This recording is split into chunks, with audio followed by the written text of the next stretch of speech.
If you align your life with your values, you actually build a life that you love to live.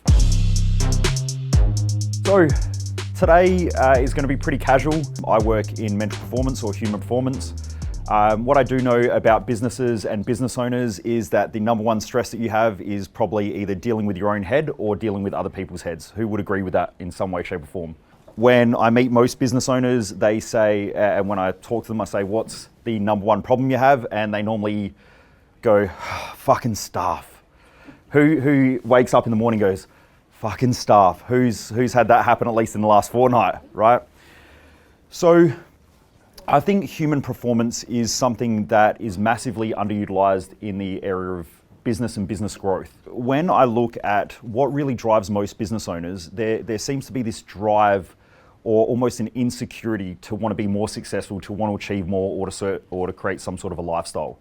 Who would agree that they fit into one of those categories? Either better lifestyle, want to achieve more, want to do better than the average, or something along those lines, okay? So the first question that I want to start with today is, I'm going to ask each one of you to write down, what is success? So I want you to try and define what that is. So if you could write that down, if you've got a pen and paper somewhere, what does it mean to you? What is success? Who found it quite hard to answer? Did anyone sort of struggle to answer that question in a one-liner? Cool. This question drove me from a really young age. So I've been trying to figure out, what does success look like and what drives it? A lot of people talk about this idea of success, but I've been on a journey to try and figure out, what is it that makes someone successful? What is it that helps someone to achieve and to be able to live the life that they want to live? Now, I'm not going to answer the question for you, but hopefully by the end of this talk, that question will be answered for you, and probably you'll be able to answer it in one line or one sentence. And probably your idea of success is probably going to be different to other people's. So first of all, in order to understand what really drives somebody, who's noticed that most people have a different definition of their idea of success? Like if I said to you that success is money, who in here feels like it has some relationship to money? Success has some relationship to money? Okay. Who feels like it has some relationship to the relationships that you have with other people around you? Okay. Who in here would say that it has to do with your intimate relationship and your intimate partner, whether you're married, not married, or whatever, but something to do with an intimate relationship? Who thinks it has to do with the amount of education that you have or the academia that you've studied? Anyone? A few people? Can you see how, even though there is some relationship, that different people have different ideas? So today what I want to talk about is probably the most important thing that I can teach people, and that is about value systems. Now, when I talk about values, most people have been taught values wrong. And I go into businesses a lot where someone will say, I need to come into my business, staff aren't working effectively, they're not producing the results that we want. We're struggling financially, cash flow is a problem, our marketing is ineffective, our sales are ineffective, and all the people problems that most businesses have. And normally I will ask them, first of all, before we do anything, I want you to tell me about your mission of the organization. Now, most of the time you'll see some mission statement that is some wanky thing on the wall. And by the way, I hope everyone doesn't mind if I'm blunt and I swear, but I think that it's super important that I just say it how it is. Is that okay? Cool. Most businesses write some wanky statement that doesn't mean shit to their organization. So you'll see it up on the wall where it has something like, we are the global innovators of yada, yada, yada, yada, yada. Then I go and I ask the staff and I go, what's the mission of the organization? They go, we don't fucking know. They just want to make money. They're just squeezing us. And I go, okay, that's odd, because this here's on the wall. And they go, that's not what we do. Who's ever been part of a business where the mission statement doesn't reflect the actions or the culture of the team? Anyone? Cool. This happens quite often more in larger organizations and smaller organizations. The culture is quite easy to see in small businesses. And even though there might be a mission statement, a lot of small businesses, it's not congruent. Then I say, what are the values of the organization? And you see things like empathy. Who's seen a word like empathy written as a value? Passion. Okay. All of these cool, funky words that sound good on paper. Now, my question is, when they're written, are they written more as a way of saying, this is who we are and this is what we do differently and this is how we run our teams in our organization? Or is it put on paper so that it sounds good to somebody else? Which one is it normally? Which one? Yeah. So most businesses, when they start thinking about their values, they write down a whole bunch of words that sound good to other people versus this is who we are. Now, if your values don't reflect how you reprimand people, how you punish people, how you fire and hire, then your value systems are incorrect as an organization. Then from there, it is almost impossible to have a good hiring strategy. Because if you don't have clear values of what you stand for as an organization and what we're going to fire, hire, and reprimand on, then you're probably going to hire ineffectively. So then you've got an ineffective hiring strategy. What do you reckon that costs most businesses to have an ineffective hiring strategy because they don't have a clear, concise culture? What do you reckon it costs most businesses? Yeah, it's a lot, right? It's a lot. Then from there, you're going to have ineffective staff performance because if you've got a high performer that's working in a shitty culture of other underperforming staff, are they going to give their best? Normally, eventually they'll leave and then you get stuck with the shit. Okay, and that's when I get the phone call. Someone comes in, they go, all of our staff, and this is normally the direct languaging, okay, and I'm not going to filter it, all our staff are fucked. Okay, has anyone ever heard another business, it wouldn't be you, but has anyone ever heard a business owner use words like that or terminology in regards to staff? Okay, so values are probably the most important thing for your organization and most people get it wrong. So today, I want to strip away what values really are and why they're so important, how you can use it to run your organization more effectively, how you can use it to run your own life more effectively so you can perform better, how you can hire and fire staff and reprimand them effectively based on values, and how you'll change the whole culture of your organization if you get it right. So first of all, when we're talking about values, it's a field of study called axiology. So it's the study of two key areas. In the field of study of axiology, it looks at, first of all, partially economics, which is, where are we the most valuable? Okay, so that's the first question that axiology essentially asks, is where are we the most valuable? Okay, so that's an economics question. So now if you think about your business and your organization, you will know where you're most valuable because you'll get paid the most when you do that task. So who in here is absolutely awesome at sales, where you know that if you need to put your foot on the gas, you can rain money when you just pick up the phone or you talk to people? Who in here are my salespeople or the financial rainmakers through sales? Who in here knows that they can make money by leading their team?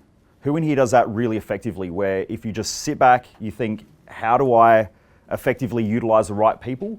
I know where I can go find them and I know how I can drive them and I know that we're going to produce money. Who in here has that? Who are my creative types who go, if I create a better product and I'm a bit more innovative, then we can make money? Anyone? Okay.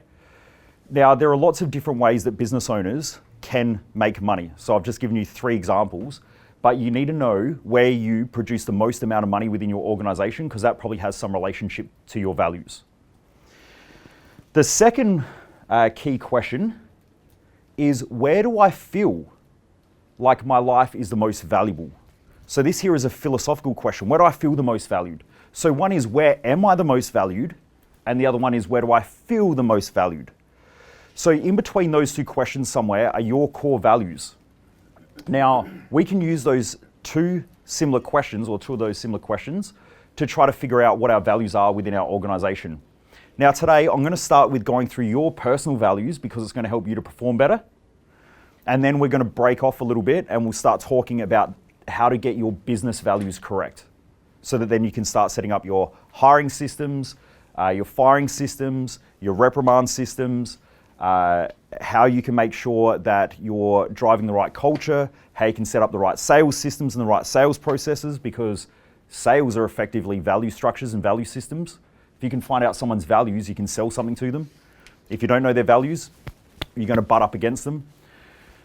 So essentially what values are is they are where we feel the most fulfilled and where we're the most valuable. Who in here thinks that those 2 things combined would lead to a pretty awesome life? If you can figure out what you love to do and you can do it a lot and you get paid really well for it. Who in here thinks that that would be awesome if you could just figure that out? Cool. Now imagine having a team of people where they come to work every day, where they know where they're extremely valuable and they love doing what they do? Who in here thinks that their business would multiply pretty rapidly? Good. So a person's business is directly correlated to how congruent people are within their own value systems within the organization. When someone rings me up and says, my business isn't growing, I've got a whole bunch of staff, we're not making money, I normally go in and I start looking at values. And I go, right, let's pull this whole thing apart and let's figure it out. Now, yeah, there are some other things like you've got economies and all of that sort of stuff. But if you've got non-producing staff members, you've got the wrong people in the wrong roles. Okay, and it all has to do with values. What I've also found is that most businesses run off of psychometric tests, especially in the hiring process. They're okay, but psychometric testing most of the time is based on a personality test, and the personality is what someone believes that they are, or a persona test. And a persona test is the mask that people show. Also, you've got to take into consideration that if you're running those psychometric tests, how well does the person know and understand themselves? Who in here has ever met someone and they say that they do things one way, and then you watch them for a short period of time and they do the complete opposite? So you'll find that there are a lot of people out there who lack self-awareness. So psychometric tests are okay, and they sort of get you in the ballpark, but I don't think you'll find a better test for staff than values assessments. And hopefully by the end of today as well, I'll show you how to pick things really, really quickly. So if I talk to someone for 2 to 3 minutes, you can pick up their values pretty quickly. So think about this. If you've got your whole organization, no matter how many staff you have, if you've got every staff member working in the right role that allows them to feel valuable and they get paid extremely well because they're extremely good at what they do and they love doing it, who here thinks that their businesses would scale dramatically? And who in here thinks that if you've got staff members who come to work because they need a paycheck and they complain about their wage because they feel like I need to get paid well in order to do all this shit that I hate doing, and I don't really want to be here, and I want weekends and public holidays and more time off because I actually don't really like doing this job, who in here thinks that it's going to stagnate the growth of their business? Okay, so you can see how important values are in business. Okay, so essentially values are a person's priorities in life, and depending on the value order depends on the importance of those values within a person's life. The higher the value, the greater the degree of importance, significance, and fulfillment within an individual's life. Personal values are an individual reference for what an individual considers beneficial and a disadvantage. They are perceived voids that have become valuable in the present moment. Now, you'll hear old psychology talk about this idea of that values are created from the parents. Now, I can easily show that that is not true. What they're talking about is morals and ethics. It has nothing to do with values.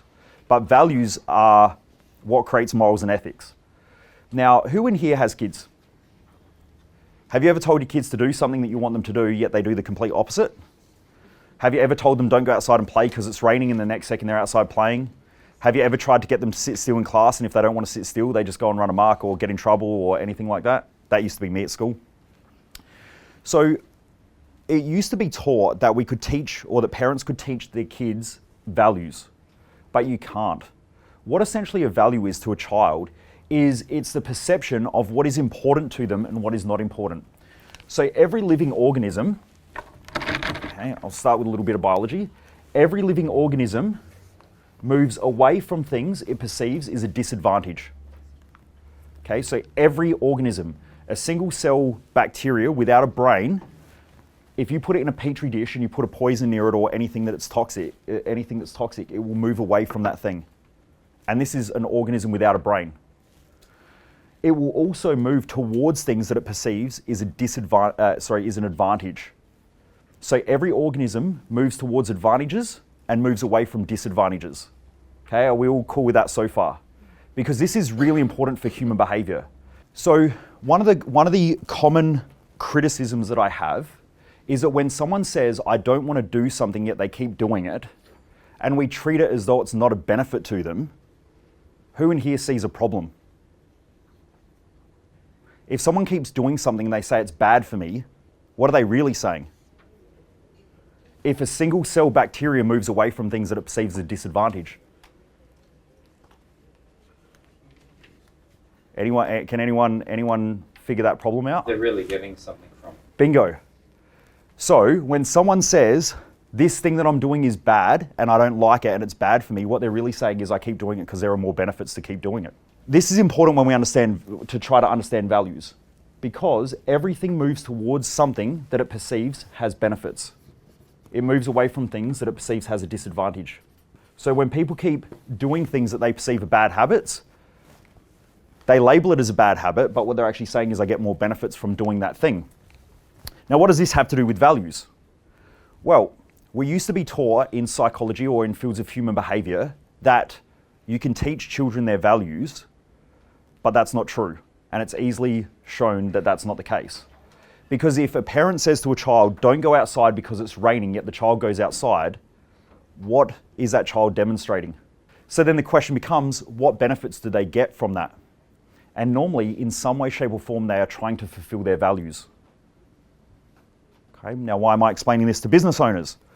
Well, if you have a staff member that says, I'm a great computer programmer and I love programming computers, yet you walk out of your office and they're supposed to be doing programming and they're supposed to sit in a little office and just do code all day.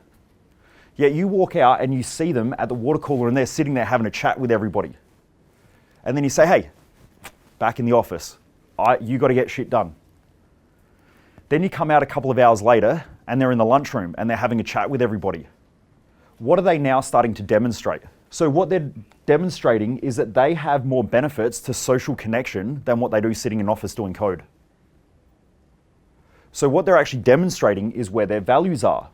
So if you put someone with the incorrect values in a role that doesn't serve them, you will consistently be having to reprimand them, punish them, telling them off, or ask them to stop doing something, or you're going to fire them and then you're just going to hope and pray that you hire the right person next time. Okay, who's ever been in that predicament before? Okay. So values are our perceived benefits. And even with a child, if you say to a child, I want you to do this, but the child doesn't perceive benefits, it won't do that thing. So from a young age, a child is starting to express what it perceives is important or beneficial with it in its own life. So if every organism moves towards things that it perceives are beneficial, it's going to be important as business owners that we know what other people perceive are beneficial within their own life, as to where they perceive they're most valuable, but also where they perceive they get the most enjoyment from what they do. Okay? Because it's going to allow our businesses to grow and we're going to have less stress as business owners. So when it comes to value systems, there is a couple of different theories around how they're created. So the first thing is that in genetics, part of the theory is that when the sperm hits the egg, there's epigenetic printing from the perceived voids of the parent. Okay, and I won't go too far down that rabbit hole. But there seems to be some sort of a genetic or epigenetic link, not genetic, epigenetic link between parents and value structures of the child. Then in utero, the fetus is bathed in a whole bunch of hormones that tell it about the external world. If a mother is stressed because of her perception of the external world, then the child gets more stress hormone. And it shows that brain structures develop differently in a child that's stressed than a child that's not stressed in utero. Then the child comes out into the world. And from there, it has these things called senses, and it starts looking around, feeling, seeing, and it gets this external perception. From that external perception, the child then starts to figure out what is a benefit to its life and what is a disadvantage to its life. Now, any moment in time can essentially create a value for a child. So I'll give you a bit of an understanding around my values and my story to help you to understand this. So my highest value right now is teaching, learning, and coaching. I love doing this stuff. I do it 24/7, okay? My wife says to me, you talk in your sleep, because I love teaching, I love training, I love developing people, and I love helping people to grow and achieve more. So learning, teaching, and coaching is my highest value. My second highest value is connecting with people, and I call them high value connections. I only like spending time with people that I can learn from, grow from, or that I can help to grow. Anyone find that you enjoy certain types of people that you like hanging around, but there are other people that you don't like hanging around? So when I go out and someone wants to talk to me about what's going on with the Kardashians, I blank out and my brain starts thinking about business or about human performance or about human behavior. So my brain starts to become distracted by other thoughts because it's taking me to think about my values again. Then my third highest value is business and wealth creation, and my fourth highest value is physical exercise or physical movement and physical appearance. Now, when I go back and I have a look at my childhood, it probably has a strong relationship to my values. So as a child, I was put into special classes, told that I had learning difficulties.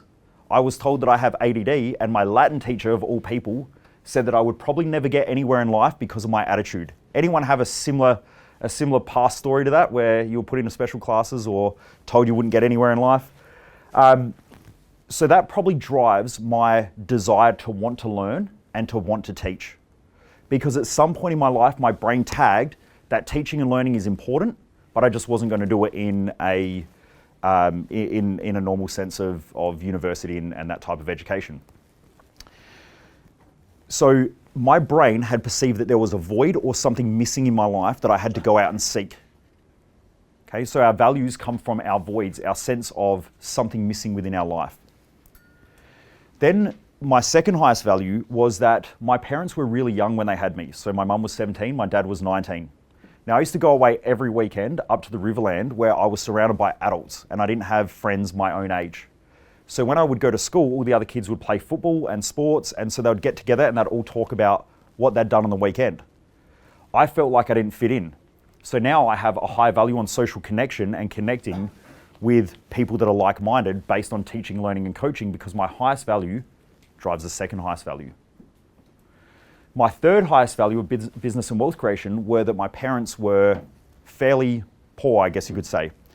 So I remember playing basketball and I was the only kid that didn't have Nikes or Reeboks because my parents couldn't afford them. So now business and wealth creation is an important value to me. And then I was also a chubby kid with red hair, freckles, and I used to get picked on a lot by the way that I look. So now I train a lot, I exercise, probably because of that past experience that created a void or a sense of missingness within my own life. The reason why I'm getting you to think about my story, or the reason why I'm telling you my story, is because when we go through figuring out your values, you're probably going to want to reflect back to your past at some point and try to figure out where those voids came from in order to create the values.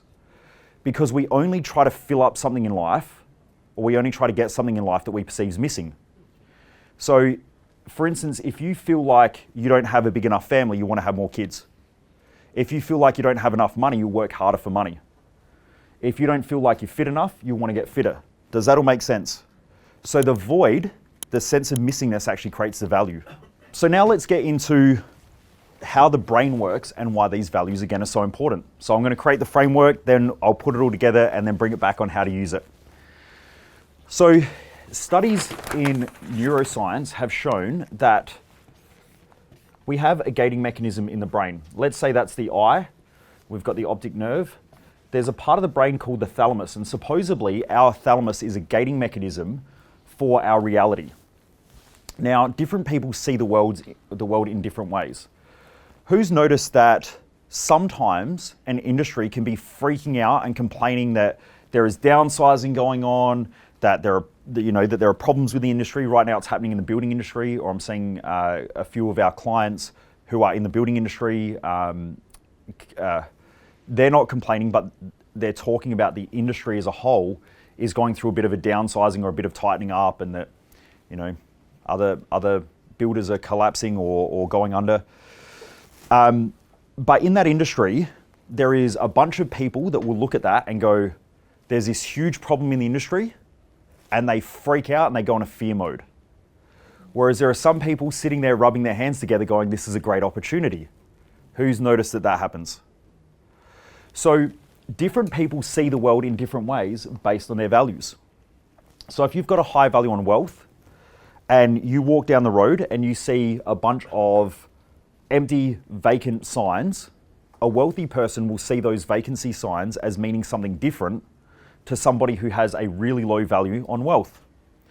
Now I know this because I used to run events on Melbourne Street at North Adelaide. And I remember walking down there one day with a client who was coming to one of our events. And this was about 4 or 5 years ago. She was complaining about, the economy tightening, and there are a couple of cafes and places with for rent signs on there. And she said, the economy's in a bad place at the moment, and she was going on about the economy being so bad and how there's no money in the economy. Who's ever heard someone talk like this before? Now, as we walked past, there was a cafe. I'm not sure if it's still there, but it's called You Are Cafe. Does anyone know the cafe? We walked past that cafe. It was absolutely filled with people, and I was trying to calculate what their probably turnover is per hour. And I'm going, okay, so each coffee, I wonder what coffee prices are. And I'm trying to figure it out. Now, I'm not a restaurateur or anything like that. So I was just trying to sort of figure out whether they're profitable or not, and I assume they are if they're still around. But what I saw was a cafe that was full. It was definitely making money. What she saw was the for lease signs. In that exact same moment that she was complaining, we walked past For You Cafe, a red Ferrari 458 drove past, and I looked at it, I was like, that's cool. So what I saw was money and opportunity. What she saw was people struggling, and she missed the opportunity and didn't even see the Ferrari. So different people see the world differently based on their values. So the world that you see is directly related to your value structure, and everyone in this room will 100% see the world in a slightly different way to the person next to you. Okay? So that happens through this part of the brain. Supposedly, it's called the thalamus. Supposedly there's a gating mechanism there that allows us to see the world and to experience the world slightly different than other people. Who in here has ever had that conversation with family and you're trying to explain something and they're telling you that business is hard, business is tough, you're better off getting a job? Who's ever had that conversation before with someone who wants safety and security and maybe education, got to go to university, get a good job, better off working for someone, and you want to go out there and you want to start a business and you want encouragement from them, yet you're not getting that encouragement? Who's had that happen with family? Probably because they see the world in a completely different way, they experience it in a different way, and your values are going to be unique to you. Now, why is this also important? Because when you're hiring people, they are seeing the world in a completely different way than the way you see the world. So one of the most common things that I find with business owners is that business owners think that staff think like them. Staff don't think like business owners. That's why they're staff and they're not business owners. Now, those staff can go and start a business, and I normally have a pretty harsh conversation with business owners when they first start working with me, because they need a wake-up call. In order to start a business, you've got to have something that I call, and it's a scientific term, you might want to write this down. It's called pumpkin nuts, okay? So I'm glad some of you got my joke. But you've got to have courage. You've got to get out there and you've got to have pumpkin nuts, right? You've got to get out there and do something that is going against the norm. It's normally doing something that most people perceive is unsafe. But if it's within your value structure, you don't see it as being unsafe. Okay, you see it as being the way. So with business owners, normally when they're going from a startup into a scale, when they start hiring more people, most of them, and that's not everyone, most of them start worrying and they think, you know what, if I start putting too much pressure on my staff, or I start, holding them accountable, they're going to leave and just go and start their own business. Who's ever thought like that before, where you think, if I put too much pressure on staff, they're going to leave? The truth is that even if they did, they would probably fail. And they would probably fail because there is a certain type of value structure that needs to be there in order to be successful in business. Now, there are plenty of people out there. I work in the speaking industry, and there are plenty of speakers out there who bullshit people. And they say, money's not important to me. Yet they run a $20 to $30 million organization. Do you think that money's not important to them if they run a $20 to $30 million organization? Yes or no? Yes. Why would you build a business if money wasn't important? I mean, I'm sure they don't wake up in the morning and deal with all the stress for shits and giggles. They do it for a reason, right? And the reason normally is financial. It'll be normally in their top 4 to 5 values, especially if the organization is big enough. Now, they might have a high value on social connection or something, or connection, and they might have the right person who is running the organization, like a CEO, and that person will then 100% have to have a high value on money, wealth creation, or something along those lines. So even if staff go out and they start their own business, most of them will fail. Last time I checked, and if anyone's got any better data than this, please let me know, but 56% of businesses close their doors within the first 4 years. 56%. It was 86 or 87% of businesses don't do more than $2 million a year in revenue.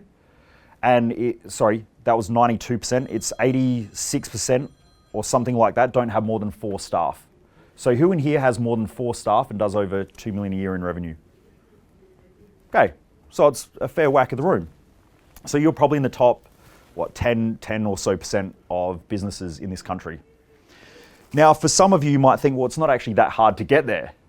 But for most people, it is. It's really, really, really tough. And most people are solo entrepreneurs or solopreneurs because they don't want to work for somebody else. They don't want to be told what to do. They want to do their art and craft. And I'm sure most of you have read the E-Myth. They want to do it by themselves, but at the same time, they don't really want a business. And they're always going to be confined by an idea that I work to not work. Who in here has ever been stuck with that conundrum? I want to work so that I don't have to work. Again, this is a scientific term that I normally tell people about. If you have that in your mind that you work to not work, okay, this is a scientific term, it's called fucked. Okay, I'm glad some of you get my jokes, some of you not really impressed. That's okay. But you're fucked because you're always in a pickle, because when you work hard to not work, you're going to work hard, you're going to grind, and then eventually you're going to burn out. When you burn out, you'll feel guilty, or you'll go on holidays. When you go on holidays, cash flow is going to go backwards, staff's going to go backwards, or something's going to happen and you're going to get in that pickle. Has anyone noticed that the most successful people on the planet, or the richest people on the planet, I guess I should say, still work? Why would they work if they don't have to work? Because they love it. It's part of their value structure, right? If you align your life with your values, you actually build a life that you love to live.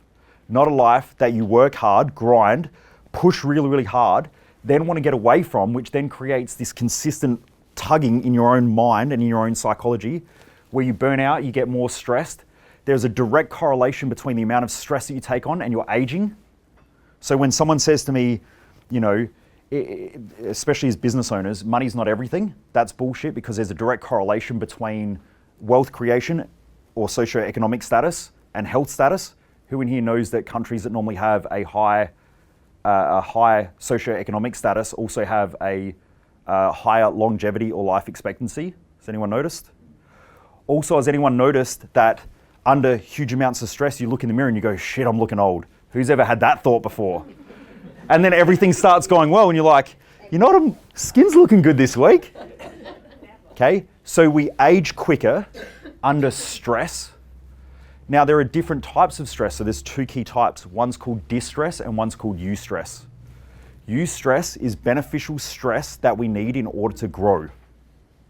The other one is distress. Distress happens when we don't know how to prioritize our values and it stresses the shit out of us. The other one is beneficial stress, where we wake up in the morning and we go, I'm going to tackle this today. That's eustress. So the more we can live eustress, the more growth we get. The more we go into distress, the more we start to feel like we're burdened. More burnout, more tired, more frustrated, more mental health issues. Okay, things start falling apart around us. When it comes to burnout, it's a fad word. Like society has fad words. Burnout is a fad word. Do I think that burnout happens? Yes. What's it normally caused from, and is it working? The answer is no. Because if you have a look at someone who loves what they do, like I love working. I did a video on this. Reinhardt came over to the house earlier and we did some videos for our content, and we were talking about this topic. I love working. When I admitted that I love working, my burnout levels reduced massively, because I used to be conflicted by somebody else's value structure in my own head who said, you work too much. And so when I would work, I would then start thinking, you know what, I need a holiday, I need a break. You know, I don't want to overwork. And so the idea of burnout was actually the thing that was burning me out. I just got back from being away for the last week, so I had a speaking engagement up in Townsville. And while we're there, my wife also, her cousin was getting married in Cairns, so we decided to just go up there and spend the week up there. But every time I spoke to someone, they said, oh, cool, it's good that you're on holidays, like you work so much. Do you know what I was up in Cairns doing? Working. I was just working in a different location. My creativity sparks up when I'm in different locations working. So I was more creative, I was problem solving, I was being more effective, and now I've come back and now I can delegate that to the team and get them working. I love it. When I used to think that that was a bad thing because of other people implanting their values, that would create my burnout. And I'll talk more about that and why those implanted values happen and why normally value systems are so hard for most people to understand. It's not due to them, it's due to other people's implanted values. So that could be partly it. It could just be prioritization. It could be also not having, in the organization, it might be not having an effective mission, not breaking them down effectively into goals so that then the team are streamlined. Could be a bunch of different things. Does that all make sense to everybody? Yep. So our values are our priorities. So let's come back to this here. So different people with different values have different priorities in life. I'm going to talk about a bit of an idea by a guy called Sigmund Freud. Who's heard about Sigmund Freud? Yep. So he's a famous psychiatrist. He created psychoanalysis.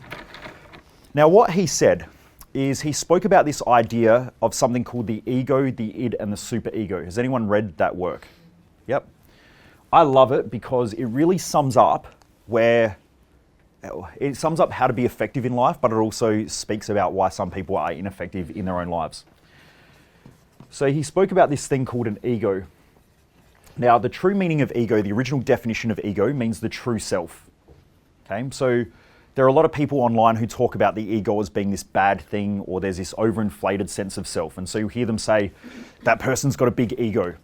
Now, if it's a big ego, it's an overinflated sense of self. But if they're talking about ego, the real definition is the true self. So who that person really is. And so we call this the I. This is who you really are. Now, who you really are is you are an individual who has a priority list. That priority list is essentially your values. These are the things that you're living for within your own life, and you're trying to fill those values up. So this is you. When you're born, you have, I'm going to draw it here. You have these peaks and troughs mentally and emotionally, and you're driven by something called an impulse, and I'm going to write here fear. But essentially children, when they're first born, are driven by fears and impulses. And as they start to grow up, they are more driven by fears and impulses until the prefrontal cortex starts to develop more, which is a more evolved part of the brain, where we start thinking through how we feel. So has anyone ever seen a teenager react in a crazy, volatile way and you think, how do they just not think through this shit? Anyone got teens here? Yep. So they're normally driven by fears, worries and concerns, and impulses. Now, what most people don't know is that anytime you're impulsive, it's normally driven from a fear.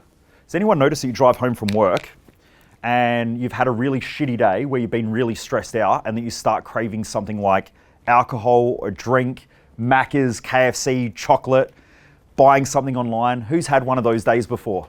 But these impulses, most people try to deal with the impulse, but the impulse is normally driven from the fear. If you deal with the fear, the worry, or the concern, it normally deals with the impulse. Okay?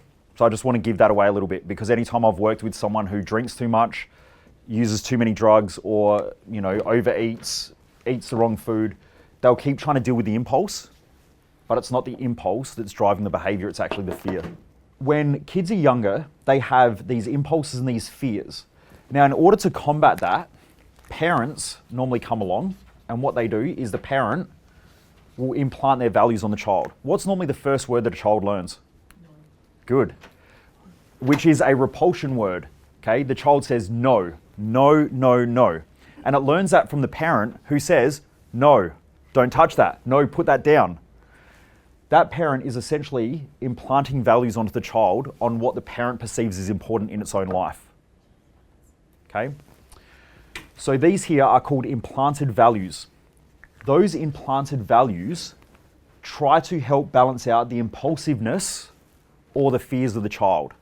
So when a child is scared, the parent comes along and says, it's not going to be that bad, it's okay. When the child is impulsive, the parent comes along and says, don't do that, that's bad. So the child then starts to govern its behavior based on the implanted values of an outside authority. Does that all make sense so far? Now, what does this have to do with human behavior? Everything. Who's ever gone to make a decision? And when you go to make a decision, you know what you want to do, but at the same time, you doubt that decision because other people pop in your mind. You go, I don't want to upset them. I don't want to piss them off. What are they going to say? What are they going to think? How are they going to react? How are they going to respond? Who's ever had that happen before? That's essentially a lifetime of this. You know the decision you need to make, but you doubt it because of this, the implanted values of others.